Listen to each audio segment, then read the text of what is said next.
Alrighty, good afternoon, everyone. Thank you for coming to today's meeting. This is a public informational meeting, a community meeting for special use permit SP2022, which is for the Misty Mountain Camp Resort. I'm Scott Clark. I'm with the county's Community Development Department in the Planning Division. And this evening's meeting is to provide some information to get feedback. I will do a brief presentation on the county's review processes. Ms. Kendra Patrick is here to represent the applicants and describe the project for everyone. And then after that, we'll have a Q&A session where you can ask questions about the project from the applicants or about the county processes from me. And we'll just try to get everyone's questions answered. All right, I'll go ahead and get started and give me just a moment to share my screen.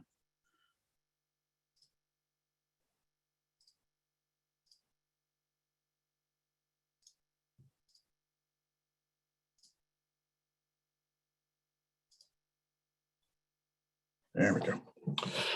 All righty, again, this is the Misty Mountain Camp Resort special use permit request. This is a special use permit amendment because the camp resort has past special use permits. So the point, again, of today's meeting is to share information about the proposed project and the county's development review processes and regulations, and also to get input from people who live in the area who are interested in the project for the benefit of the applicants. And just go over the county's processes, starting with the comprehensive plan. This project is in an area designated as rural areas in the comp plan.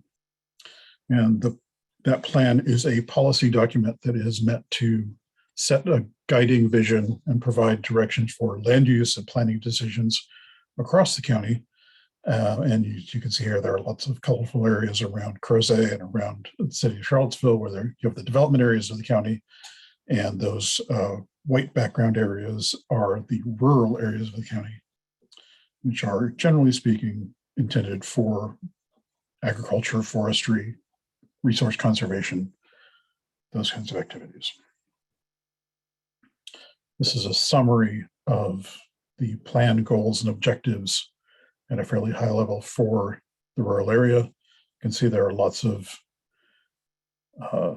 parallel goals here: strong agriculture and forestal economy, preserve natural resources, historic, archaeological, and cultural resources, rural and historic landscapes, and the crossroads communities, which serve as rural scale meeting places. And those are just the high level summary view of the county's policies for the rural areas. Now, the comprehensive plan is enacted through zoning. Zoning is the legal system, the system of ordinances that defines what landowners can do on their property, depending on what zone it's in. And again, most of the areas listed in the comprehensive plan as rural areas are zoned rural areas, which is a specific district that has certain things that it allows by right or by special use permit. And that's, of course, a majority of the county. So the zoning ordinance says what things you can do on the land by right, for example, farming, forestry, having a single family dwelling, things like that, that are by right in the rural areas zoning district.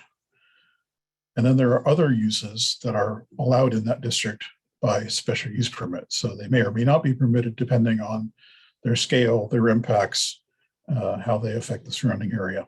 And that's something that is approved by the Board of Supervisors. I apologize for the phone noise in the background. So special use permit and rezoning applications. This is a special use permit, goes through a legislative review process, which again means that only the Board of Supervisors can approve that application in the end. To begin with, the applications are reviewed by county staff and other agencies such as VDOT, Health Department, Water and Sewer Authority. There are 2 public hearings as part of the process. The first with the Planning Commission, whose job is to advise the Board of Supervisors on land use issues.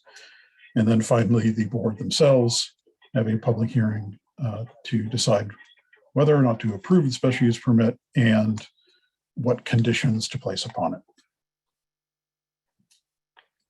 Every special use permit in any zoning district is reviewed according to consistent criteria, which you can see here.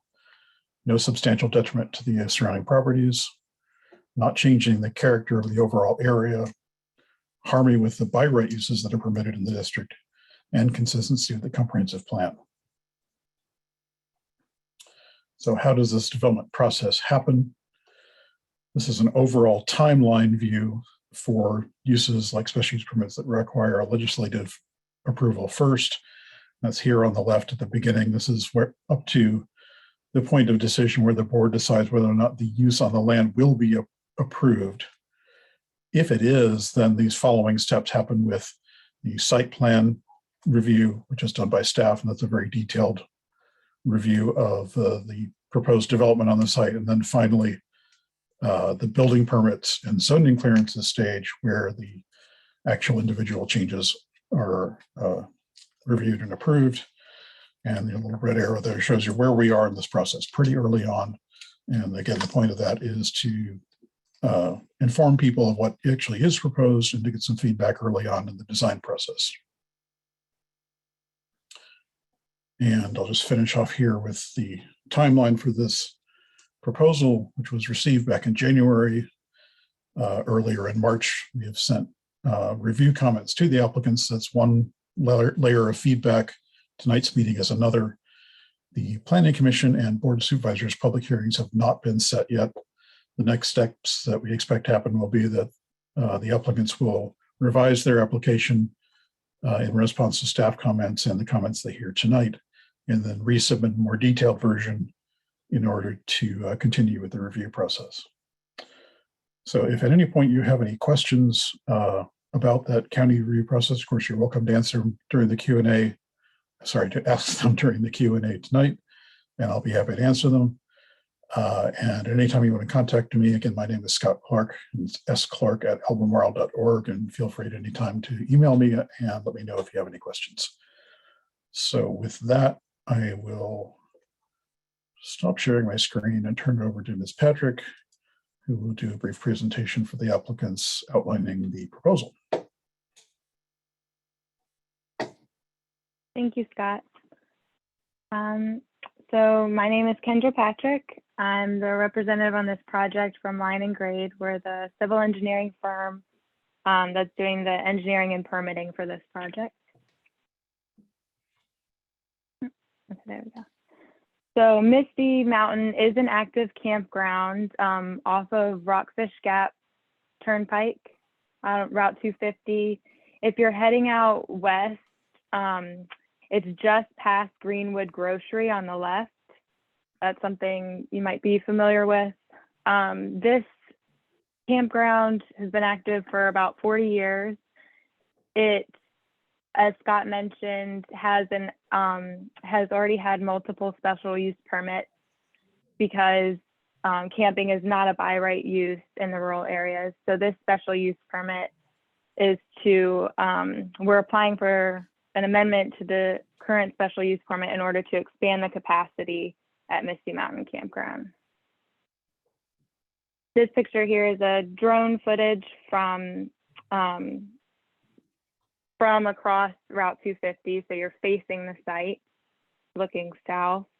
And I just want to point out here that what you see as a typical campground in the front, what's shown up here, is not what we're intending for when we expand the site. So there are actually active RV sites back in these trees here that you can't even see. And that's the intention for when we expand. The new sites would be located back on the left of the screen, and ideally they'd be completely indistinguishable from what's there now. You just see trees. So this is the fishing pond that's at Misty.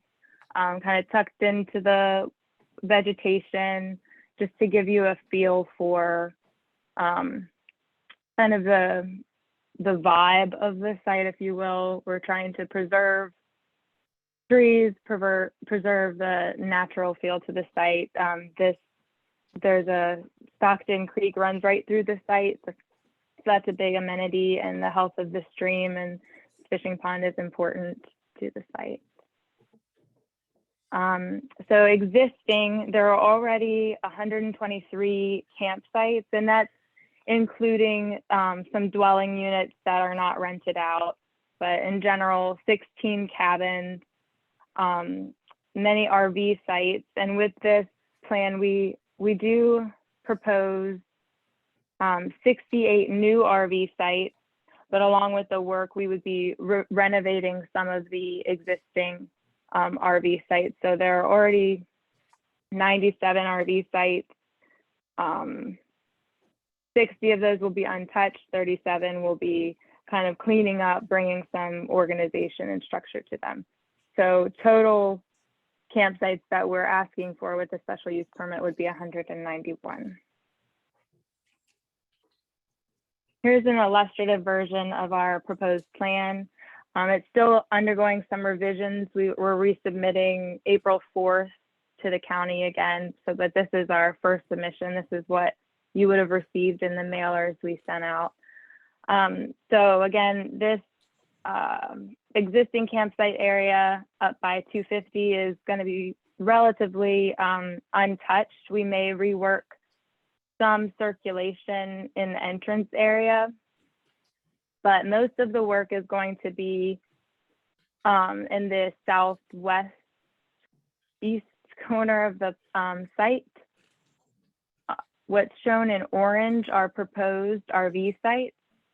Shown in blue on this side where my cursor is, these are existing RV sites that we're reorganizing.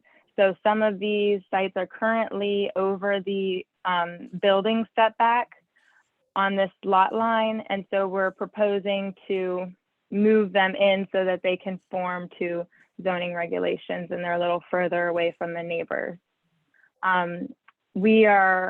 It's a little hard to see. This map is kind of misleading.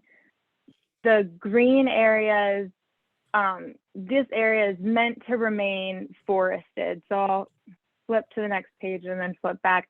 These are existing campsites. These are these here.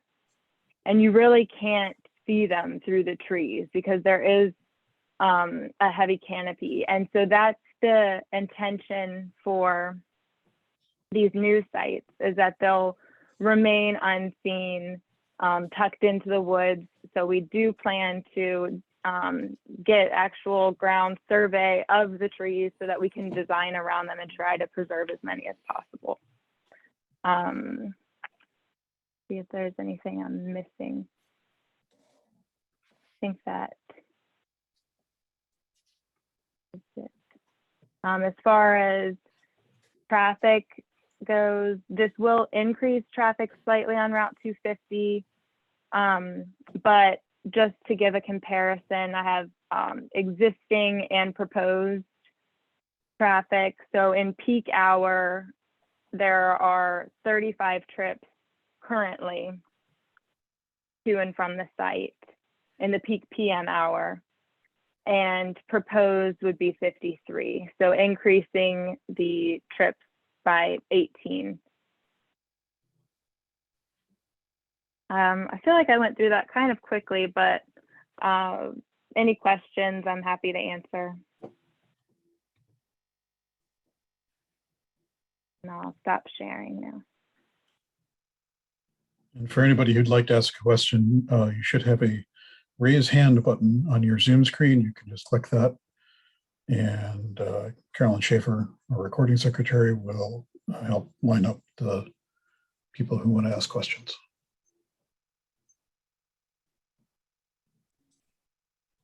I don't, oh, wait a minute. I have two people, well, three people.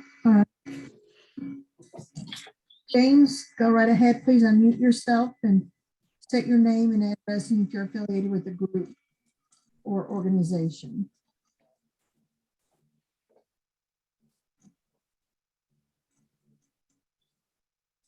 James, can you, Start again. I think it was we muted. okay, we can hear you now. I'll start over. I'm Virginia Rovnak. I'm co-owner of an adjacent property with my husband, James Rovnak.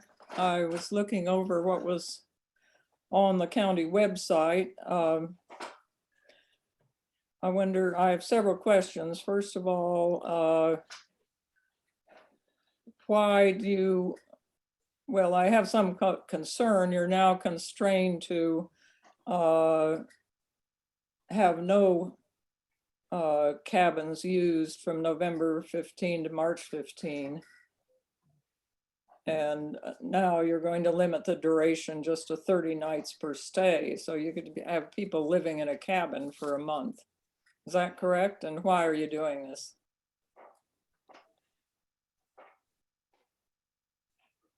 The intent with that, I think the original special use permit limited the times of year, although we're seeing trends now where people still want to go camping in January. And I think maybe that just wasn't foreseen back when that special use permit condition was made. And so now we want to amend that. The 30-day duration is actually meant to prohibit people from living in the cabins. I'm not sure how many people actually would try to stay there for 30 days, but that's just the limit that's being proposed to prohibit people from trying to live there.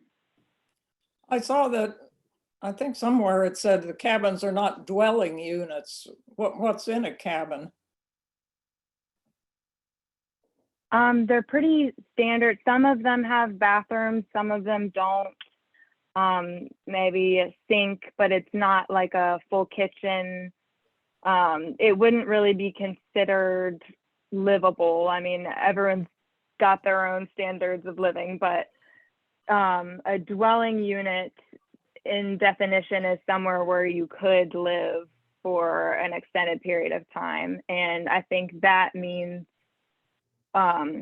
full kitchen, bathroom, you know, and we're not proposing to change the amount of dwelling units on site. So there are 4 allowed with previous special use permits, and there are 4 existing on site. We're not proposing to increase that. Are there any, time of the year limitations on the sites that are not cabins? I don't believe so. The language is limiting to the cabin specifically, and we're not proposing to change. We're just proposing to change it from the time of year to the constrained 30 days for the cabins. Just for the cabins, right? Yeah. So I saw an analysis was done indicating that you think there is sufficient groundwater. It says although specific yields are forthcoming, is it possible those yields would not be sufficient? What, are you going to get the water yields before you do any building? Yes, that's a great question. So actually, one well was just drilled a few weeks ago, and the other one should be drilled any day now. And then we'll have the yield of that second well, and we'll know if it's sufficient. But based on, we've had some experts out on the site to do an analysis, and we have reason to believe there will be a high enough yield to support the proposed site. I have a question for Mr. Clark or Mr. Andrews. It's not clear, of course, everyone, we are on a well. So what happens when somebody drills 2 wells rather close? Is that going to limit the amount of water that we get? That's a good question, but it's also a hard one to answer given the geology in this county. water in wells tends to come from fractures in the bedrock, and we don't really have a super precise map of where all those fractures are and how they connect. It's not like a coastal plain water table where you've got a lot of water in a big sandy sponge. So it's difficult for us to be able to say a well in this location will affect a well 200 feet away exactly this amount. Although obviously we are looking forward to getting the yield analysis from the applicants to get at least some sense that the well locations they've chosen are well supplied and capable of supplying what they need. That's for their needs. I mean, they're only, my husband and I are living here alone. So we have a single well, which is fine for us. But if you're going to have several hundred people, I mean, one campsite, they're usually not single, well, often not single campers. Right. So it might be several hundred people whose water, who are drawing water. And it seems like that would be a significant drain on the water in the area. Have there been instances in Albemarle County of when a new development that drilled a well then caused less water for neighbors? Have there been such instances? If there have been, I'm not aware of any reports about that.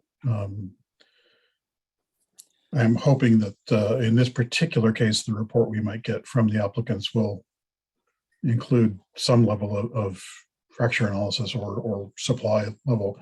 But I realize it's a really important question, but I'm not sure, just given the complexities of the geology, that we can provide a really direct answer on how a well in one location would affect a well in another location, except to say that many times in the geology we have, individual wells are not particularly well connected. They're not all drawing from the same source. So it could be that a fracture that's being used for a well in the campsite might or might not be connected at all to the surrounding residential wells. And with the farther apart they are, seems like the less likely they would be to be actually connected. I really wish I could give a better answer on this. I'm James Rovneck, Virginia's husband. I would point out that all of the wells for the residents on Castleberry Court are located very close together, and the location was dictated by the county health department, which was very particular about where they wanted those wells drilled. And physically, we are not very far from where this one well was drilled. We saw the machine working out there some weeks ago, drilling that well. So physically, they're not that far apart. And Nancy, you may well have more current information than the county does on where these wells are going to be, as that'll be part of the resubmittal that's coming up that Ms. Patrick mentioned. Suppose that it happened that suddenly we're not getting good water after they start drawing. Do we have any recourse, or is that just tough luck for us? Again, that's a good question. I'll be happy to look back into it and see if I can get back to you about that. I'm not familiar with what the options would be in that case. How is sewage handled? So I can answer that. There are existing drain fields on the site, and we are in the process of permitting additional drain fields. Is it not correct that the county, the health department has to sign off on the locations of these drain fields? Again, they were very particular about location for us. They would not allow our first choice for the drain field. So I hope they would be Yes, that's correct. for any development of this size. Yes, the health department will have to sign off on that. So you're saying, I gather the intent is that sewage would be handled through a septic field and not by being hauled off by a truck every now and then. Is that correct? It's a septic field? That's correct. It would be a septic field. In another place of your application, it says there are plans to enhance Stockton Creek. What do you mean by enhancing Stockton Creek? Yeah, that's a great question. So, so far, that's just been a discussion with the owner, and we're actually having a meeting next week to see the feasibility. We're meeting with Ecosystem Services to see if this stream is a good candidate for stream bank restoration. So it could be planting some trees. It could be, I'm not the expert on that, honestly, so I don't really know. Depending on the conditions of the creek now, and if they see it as a good fit, then we plan to make benefits or to make improvements to the stream that would benefit the environment. But I know that's a vague answer because I really don't have the technical understanding to answer that better. I hope you know that when we get a heavy rain, it can even overflow the current bridge. You may not be aware of that. They're going to replace the bridge, but the point is that Stockton Creek can become very, very full to overflowing. I guess That is good to know. Yeah. So in your conclusion, you talk about no substantial detriment with respect to public facilities or schools, parks, et cetera, et cetera. You don't say anything about neighbors. I personally would like to have a 6-foot-high fence of some sort that would keep people from wandering over. I mean, you say that people want to explore and enjoy nature. Well, they can, they sometimes explore over on adjacent property. On your property. Right. Yeah, so that is, I forgot to mention, the owner met with us last week, and I think maybe heard some of these concerns from neighbors, especially. I'm not sure if you live in the southeast corner, either of these properties. Yes, but the owner. We're on the southeast corner. Okay. Well, so the owner is planning to install a screening fence on this corner so that to prohibit anyone from wandering over, but also to, lend some privacy to the neighbors whose houses are. Well, I wonder what you mean by a screening fence. Just vegetation is not enough. So it would be an actual fence, probably not. And then the existing vegetation would remain. That's the details of that aren't fleshed out yet because that'll be something that we kind of negotiate with the county on or discuss with the county. I know that was one of their comments about making sure that the sites are screened from the neighbors. So we will figure something out, fence, added vegetation, something to give some privacy to the neighbors. Well, I would want it around the whole boundary because people can go around that corner. Of course, you're putting some sites near that corner, but I'm sure people wander around the whole Misty Mountain area. I was told there's a nature walk along there. And you can't just have a fence on the corner. That's not sufficient. There's an very old broken down barbed wire fence, which has no use whatsoever. But a fence that's not just visual, but actually prevents people from coming across to our land, and I would really want that. Okay, that's good feedback. Yeah, it wouldn't be the same type of fence around the whole property if we were to do that. It would, we probably wouldn't have the screening fence around the entire thing, but that's good feedback. That's something we'll Right, discuss I don't need a screening. It doesn't have to be beautiful, it's off in the woods, but I just wanted to keep people from coming over onto our property while they enjoy nature. They don't, we want them to enjoy nature on Misty Mountain and not on the neighbors. Understood. Okay. I guess that's all for me at the moment. So maybe other people have questions. Okay, thank you. Let me get the next one. Next, we have Cullen. Cullen, please state your name and address, and if you're affiliated with the group, and please unmute yourself. Hi, my name is Cullen Tillman. I live at 200 Birches Creek Road, and I own the property that's on the south side next to this new development area for the campground.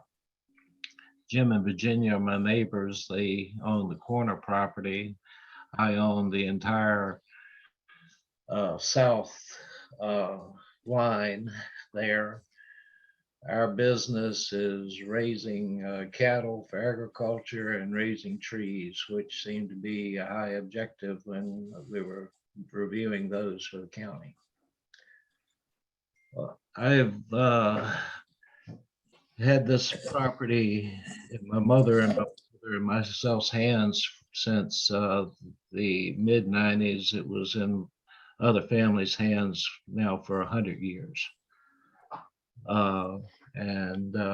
We respect our neighbors. We don't go over and hunt on campground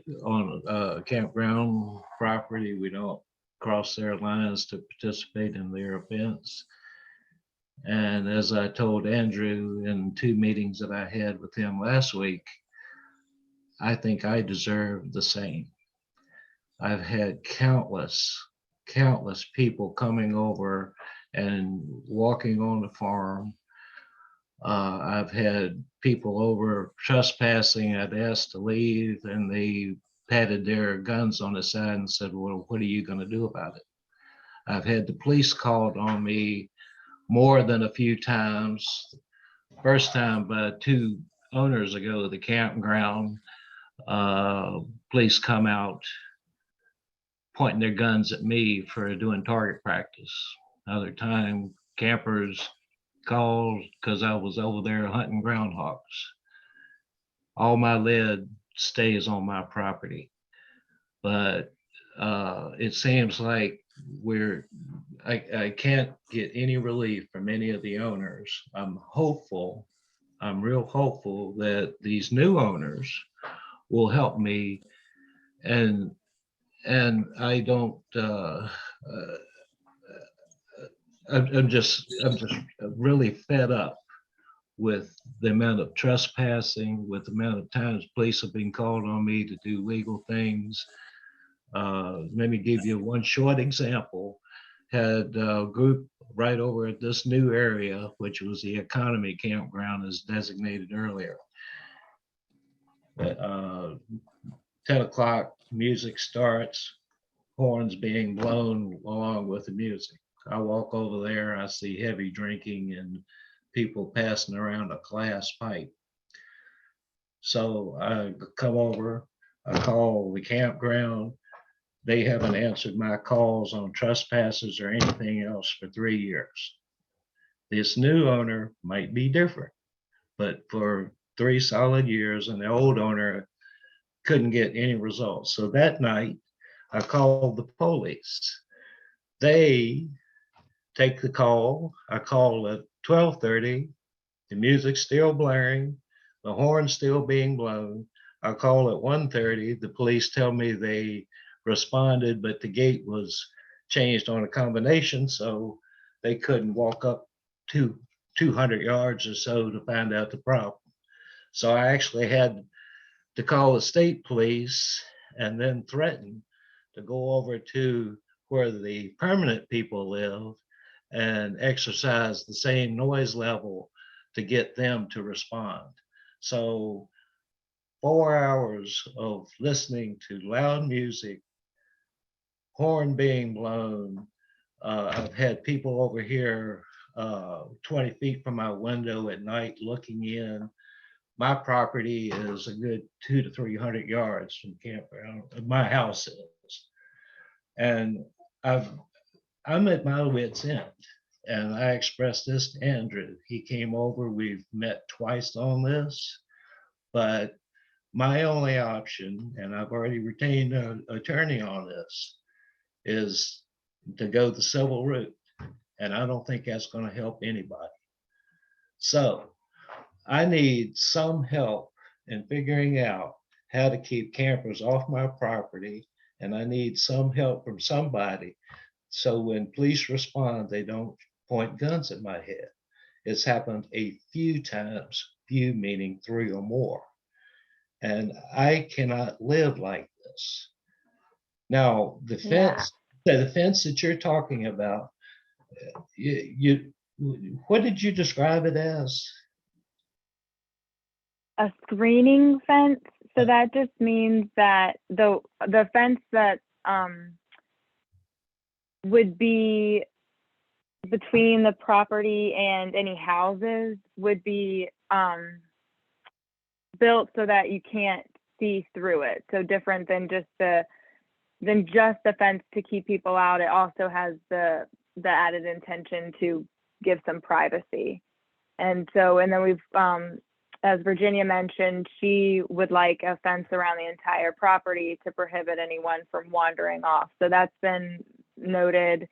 And I'm very sorry about your experience in the past, but just from you saying you've already had 2 discussions with Andrew, and I think that goes to show that he is not the previous owner. He is willing to listen, and yes.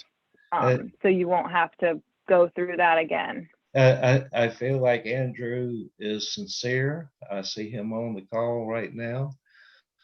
He took the time. He took the time to come over here and see the fence line, see the property line, see some of the complaints I've had, and it would sure be good. As I've told the previous owner, Mr. Leo, and Andrew, if we could do something physically to keep these people out, because unless it's changed in the last week, there's no sign or anything. Now, Andrew, you can jump in, tell me if I'm wrong. There's no signs or anything telling campers where the property line starts or stops. That's pretty basic. And Andrew says he's going to fix that, and I believe he will. But I can't, and as I told him, I can't keep living this way with the trespassing, with the police being called on me for doing the illegal things.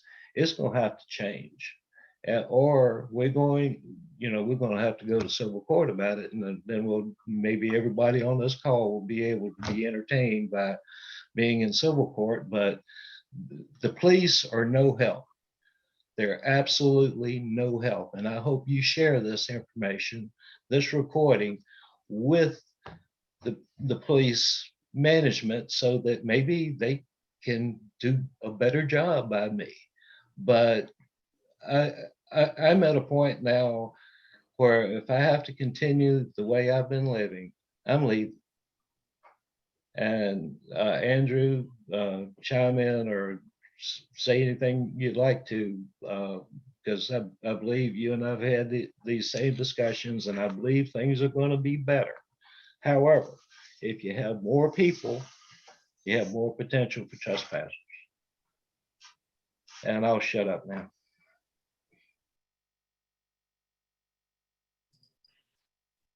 Is it speak at this point?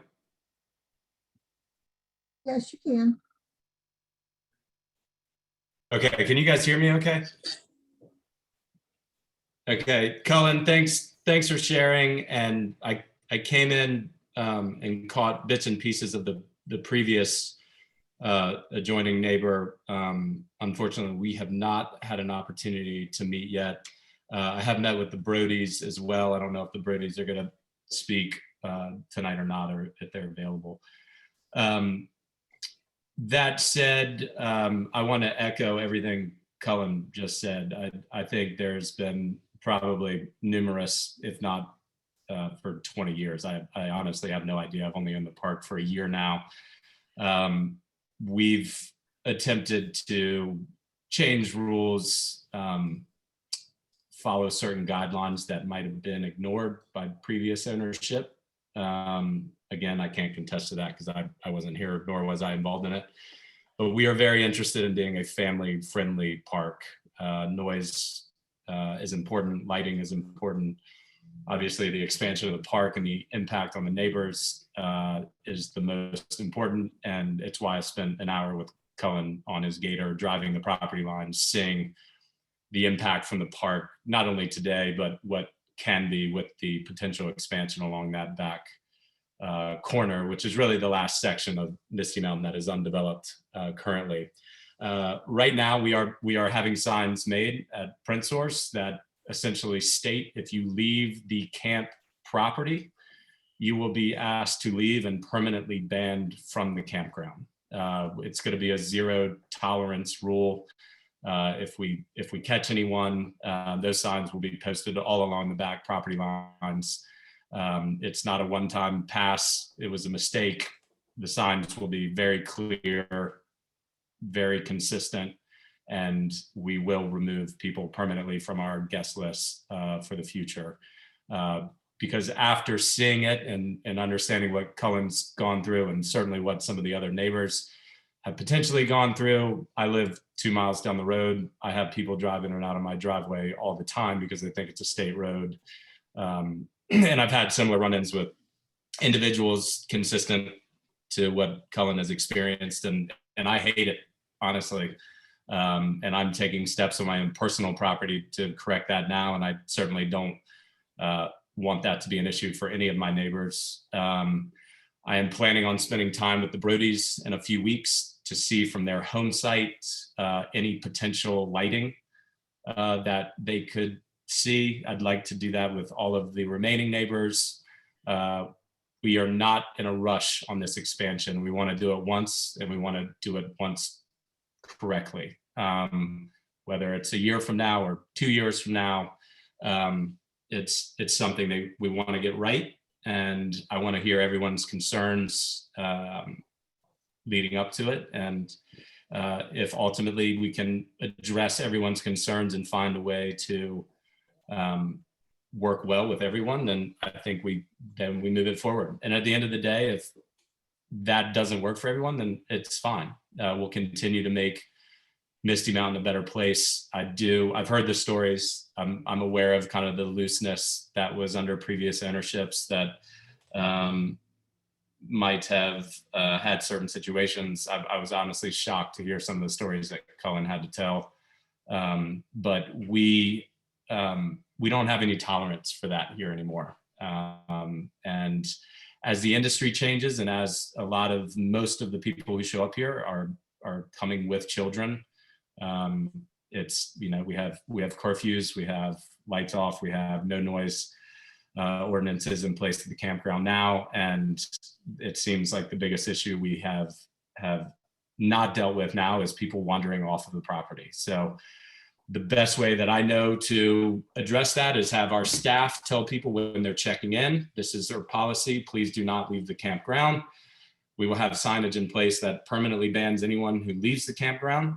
And, short of, doing that, I'm not sure what else we could do. And as Cullen says, it doesn't sound like the police have helped in the future, in the past, but, we'll certainly take every appropriate step that we can here to address that. And that's what I'll have to say about that. This is this is our first preliminary blush at the expansion plan. This is probably going to be tweaked. I currently don't love how it is. I want to shrink it in. Currently, the sites that are planned along the back line right now, I think can come in further. I think we've got the room to do it. And even if that costs more sites, then that's fine. Our goal is to get essentially, as many sites as we can that comfortably fit, along with amenities that coincide with that. One additional bathhouse, one additional playground area and green space for guests who are going to be in that upper park situation. But my goal over the next 2 to 3 years is to address the amenity situation in the lower park so as to draw the people out of the upper park to the lower park, which is much more confined, from expanding the pool area to having more, ability to have fun and interact in the lower campground. So that really the upper campground is for staying and spending the night and sleeping mostly. And we certainly are not planning on having music up there or any events. Everything and anything that's going to happen on the campground that would even go into the nighttime hours right now are going to be in the lower park. I'm not aware of any music that was in the upper park from previous ownership, but again, I have a very limited knowledge on that. As I've said, I've only owned the campground for a year. So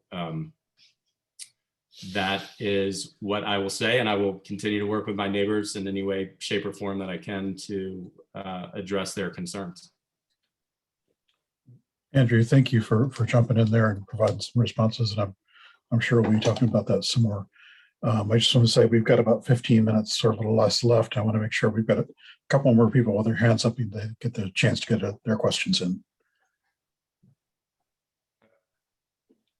Okay, Beveridge, please unmute and state your name and address. You can start speaking as soon as you unmute yourself. Hi, my name is Jessica Beveridge. Hi, Andrew. I met you last year. I saw this meeting and am very concerned because last year, when I was there, there's huge issues with the drainage field. There's multiple times throughout the week that the septic truck has to pull waste off the property because the septic field can't handle it. There's spots that even in the middle of August when it hasn't rained that stay wet, that the employees know not to drive through because it's septic coming up. The park already can't handle what they have there. In addition to that, last year, multiple times they had to bring water in just to have enough potable water for people to use in their RVs, at their campsites, to take showers. There was at least 3 times when I was there that there was just no water and people had to wait and not fill up. When this was being talked about last year, which Andrew is very familiar with the previous owner and they've had this conversation, they had talked about putting in a lift station or some type of like waste management processing station. But now what I heard earlier, it seems like they're just going to rely on the drainage field that's there. Maybe I missed something. So that's my concern. I heard people nearby talking about they're drilling wells. I just, so you know, like they're bringing water in to facilitate what's already there. They don't have the ability to handle the waste that's already there. So I'm kind of concerned, really concerned actually, about what's changed since last year. Good questions, Jessica. Thanks for chiming in. Everyone, Jessica used to help at the park for a little while. Her ex used to be my manager, who I unfortunately had to let go for a number of reasons.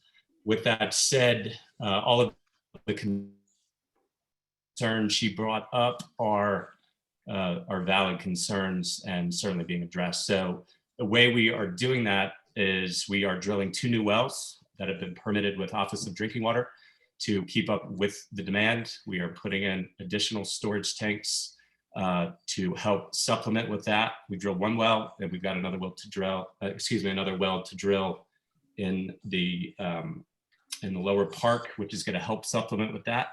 We currently have septic issues too, which are going to be part of the design and expansion. We've had Draper Aiden out last week to analyze that. We're currently working with Jeff Loth and other soils consultants directly with Kendra and Daniel to address all of the septic concerns and fix the problems that I absolutely inherited and am absolutely aware of. So thank you, Jessica, for pointing that out. And we hope to be able to fix any and all of those issues because certainly we don't want to expand a park that isn't adequate to keep up with it. And we certainly are addressing the current issues. Another thing we are looking into right now is stream restoration and potentially going that avenue and taking additional steps with the stream to enhance that water quality. So we will continue to pursue those paths and continue to fix the issues that are absolutely here. No question. It's an old park. It's been here as long as I can remember. I remember driving past it as a kid. And I knew that the one thing you absolutely deal with when you buy a RV park is septic. That is the #1 issue that you typically deal with. And, you know, it would be great if a municipal supply was available, but it's not. So we're just dealing, you know, with the best of our ability. And certainly we'll take as many steps as we need to, whether that's alternative systems or further engineered systems. We will figure that out, but I leave that to the professionals. I don't claim to be one. Right now we have Dan. Hello. Go ahead.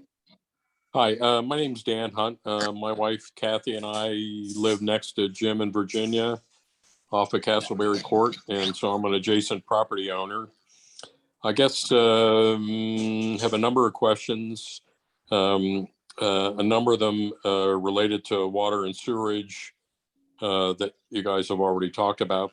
And, you know, my question basically is, where's all the water going to come from for possibly 470 to 500 people a day living at that campground? And where's all the sewage going to go? I'm hoping the answers, Scott, you said you'd have to get back to us. I'm hoping the answers come from sound science rather than just, you know, we think we're going to have enough water.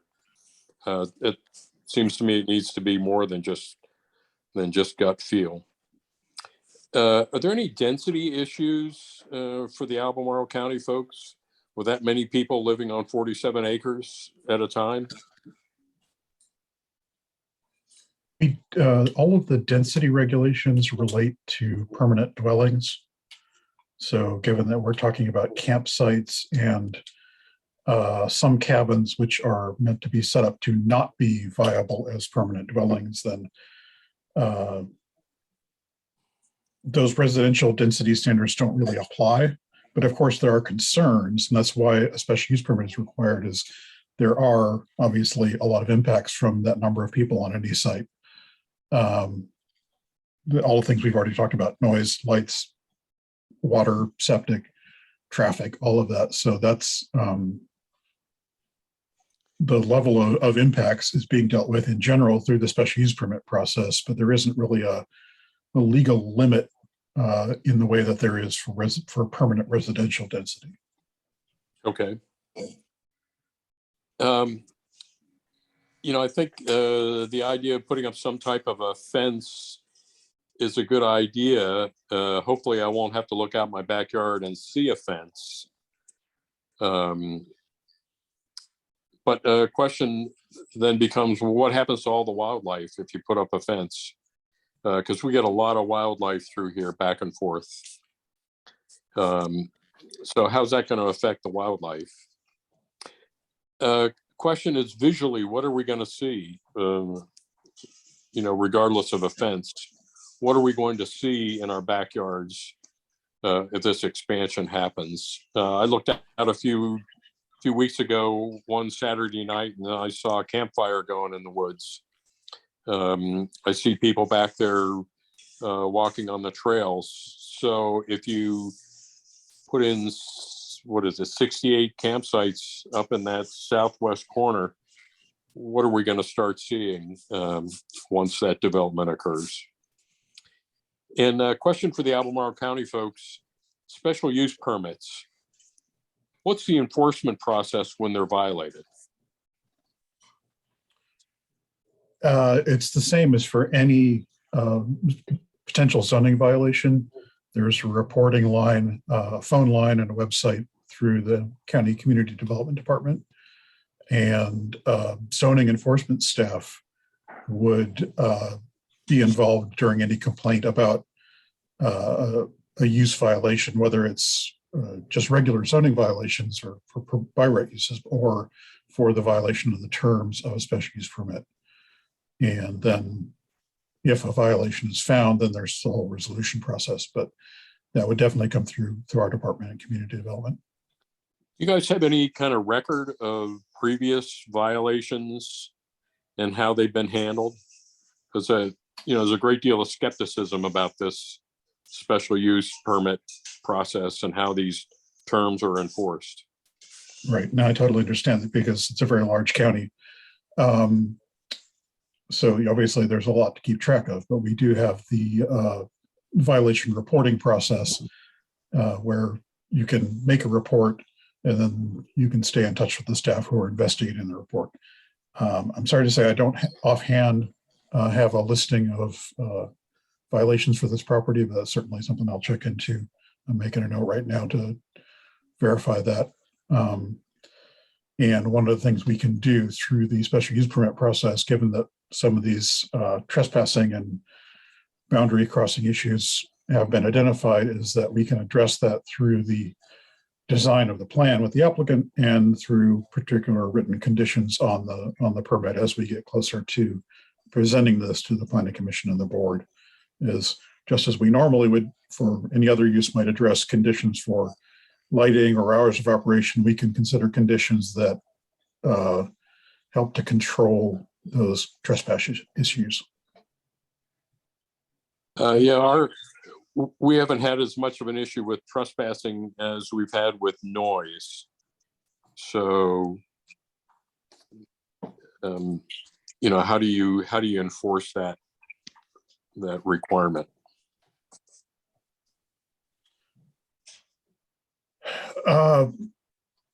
The difficult part is that frequently noise violations are quite late at night. So coming out on Monday morning doesn't do anybody any good. We are able to sometimes set up noise meters and things like that to verify violations. In some cases, not for campgrounds so much, but in the past with winery event and special event type uses, we've actually required the installation of noise monitoring devices. I'm not aware of that having been on campgrounds, but obviously it's something we could consider. That there's both the potential of having county staff place monitoring devices in the area after a report of a violation, or even possible there could be on-site self-monitoring by the operators that could be installed with a reporting system to their staff as a condition of the permit. That's just speculation at this point because I just now thought of that potential application, but that's the kind of thing we've done in the past where there were significant noise concerns with uses on rural properties. All right, thank you. Dan, I'd like to quickly address that because I think there's the quickest and shortest route to addressing an issue, if it happens, is me or my staff. Cullen already has my cell phone. Dan Brody has my cell phone. I will have my staff cell phone shared with you in the event of any violation or anything. We want to know about it immediately, and so that we can address it immediately. Because if you call a number or it goes to the county, or you're calling the police and waiting on the police, it might be something that we could have addressed in 10 minutes and kept it from being an issue before it ever becomes an issue. So if anyone who's on this call is interested in me coming over, I would love to see the campground from your perspective. I can't tell you how much it helped me to go spend that time with Cullen and I'm sure we'll do the same with the Brodies soon, but I would be happy to come over to your house if you'd allow it and see from your perspective. I'd love for you to meet the park managers, and we want to be good neighbors. We don't want to be some isolated situation that you're all looking in from the outside going, how do we get rid of this? We want to be an asset to the community, we're not here to disrupt or further disrupt the situation. We want to make it better. So please, if you will, allow that to happen, and hopefully we can find a much more efficient way to address anything in the future than having to rely on municipality or the local police. And Andrew, thank you for jumping in with that, because that also reminds me, we have also in the past for large event type uses in the rural areas required just a notification system where, in those cases, it was for events, but it was a notification from an operator to surrounding landowners saying, here's how to reach me during the night when this is going on, so that I can respond myself immediately, just as Andrew was describing. And perhaps there's a way to set up a similar thing for campground operator information being sent to all of the nearby landowners, so they have that same access to an on-site manager. Absolutely. We have on-site managers and caretaker both living on-site 24/7. So the only time that you would not be able to get them is when they're on vacation, in which we've got other contacts. I live a mile up the road, and I am happy to help address anything if need be. So anyway, yeah, thanks for saying that, Scott. I'm happy to share that information. If I may, as the planning commissioner, I'll just note that the county has in the past actually made those conditions for on-site manager, living on-site, et cetera. So that is easily done. And the planning commission will also consider with any special conditions that could be added that they are enforceable in some way. Because sometimes, we're asked to add a condition, but if there's no way to enforce it, it doesn't have many teeth. So, or any teeth, I should say. So I'm just listening to you all tonight, and I know the applicant is listening as well. So as is Jim. So Andrew, I'm sure will be working on these concerns as he finalizes his plan. That's the reason we have these community meetings before the site is submitted to the planning commission and before it goes to the board. I'll just add my gratitude for all of those who've spoken tonight, Andrew, and all the neighbors. I really appreciate hearing from you. Thanks, Jim. Carolyn, I think we've got one more person with a question before we finish up here. See a hand up.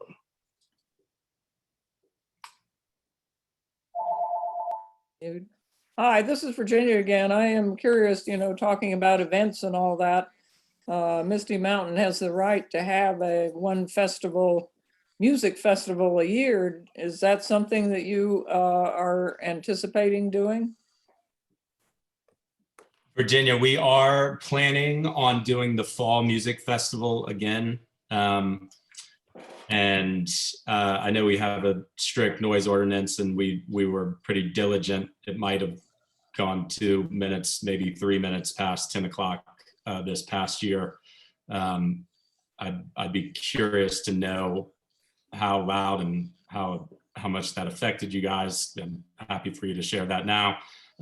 But we do have the one music fest a year, and that is it. I'm not.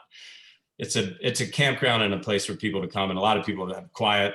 Yeah, there is partying and people have fun, but we try to keep it contained, and we certainly want to keep it to minimal hours into the night. As Cullen said, sure, I don't lose much sleep if it's 9:30, but 11, 10:30, 11, certainly 11:30 into midnight is unacceptable, and I agree. So it's like I said, we want to be good neighbors, and we are still planning on having the music festival in the fall. Love for you guys to come. Love for you to join it. It was a pretty low-key event this past year. We did a fundraiser for my sister's charity, which is for nephrotic syndrome. Both of her children have it. So we raised a good amount of money for that cause last year. All of the proceeds went to that charity. So it is a charity event, and we plan to just stay with the one event per year. We did talk about doing two, maybe a spring and maybe a fall, but honestly, we've got a lot of other things to worry about than music festivals before we can ever get there. So that's the current plan. Okay, I was just wondering, we do hear the music over here. And I think there are times when it's gone past 10 o'clock. Yes, absolutely. Okay. Parking was also an issue when the special use permit was created for the music festival. Mm-hmm. I distinctly remember a staff member told me that, well, it had to be small because people would be required to park on the side, the same side as Misty Mountain. That is, they could not park on the opposite side. Now that fell apart immediately. And I called the county about that. The county, the person I spoke with actually had no interest in it, and it was dropped. And so my point is that special use permits are awarded and then they sit there. And so you start out, with solutions to these problems, owners change, but the special use permit sits there. It gets kind of ragged and, the county loses interest. But the problems, like with noise, remain with us. I understand, Jim, and there are, because of the updates on the special use permit over the last 15, 20 years that we're aware of now, actually a big part of this submission is to clean up all of those into one cohesive special use permit, doing away with the other ones, and addressing any and all violations that we can find within the existing and dated, if you will, special use permits that have come along the way with past ownership. So that is one of our goals, is to fix that problem with this submittal. Well, that's all from me. So when is the Planning Commission going to, discuss this and have public hearings and so on? You're Sorry, I was muted. There will be two public hearings as for any special use permit, one with the Planning Commission and one with the board. Neither of those has been scheduled yet, and they won't be scheduled until after we receive a resubmittal from the applicants, with an updated application that would address the staff concerns that were sent out earlier, and then all of your concerns that everyone's mentioned tonight. So there will be significant revisions to the application before that hearing gets scheduled. Any idea when that's going to happen? None, except to say that if the applicants are not planning to resubmit until sometime in April,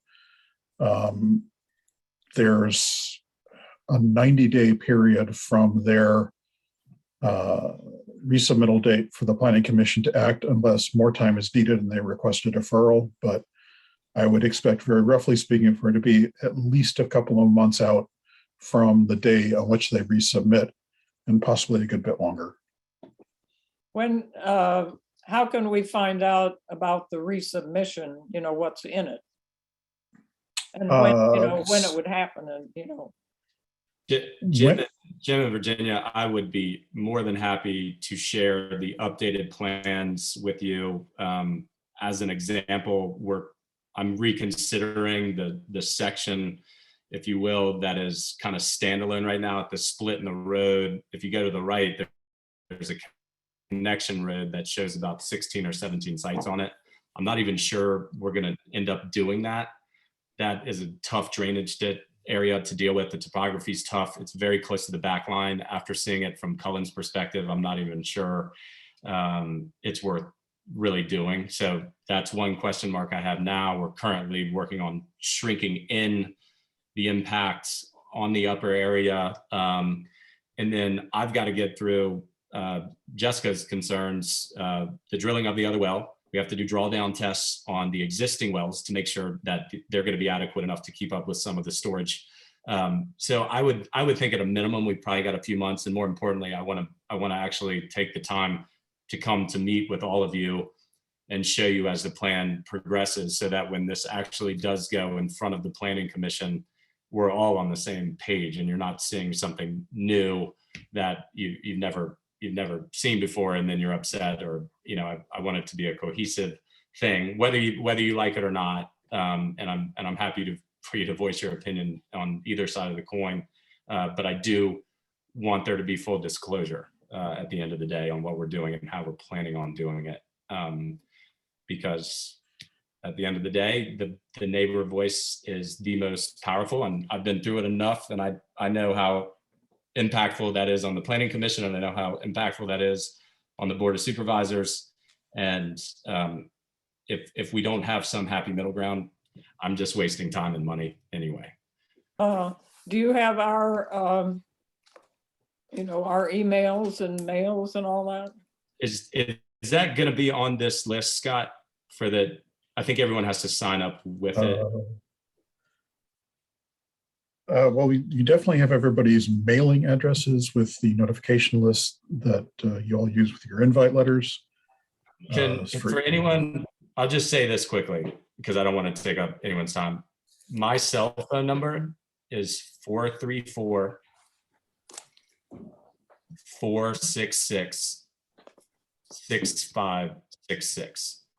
If you will shoot me a text or call me and let me know your information, then I can follow up with everyone. Sounds good. Thank you. Alrighty, I don't see any other hands up. Is there anybody else who has a question before we finish up tonight?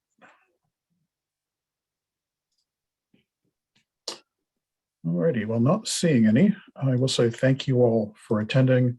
It's been a very productive meeting. I know we've heard a lot of significant concerns, but that's why we want to have these meetings early on in the process, is that we can hear those concerns and adapt accordingly. So thank you for taking the time to attend. We really appreciate it.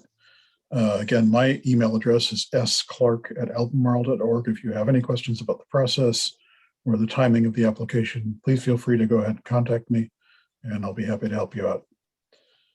And with that, I think we're done for tonight, and just thank you everyone again.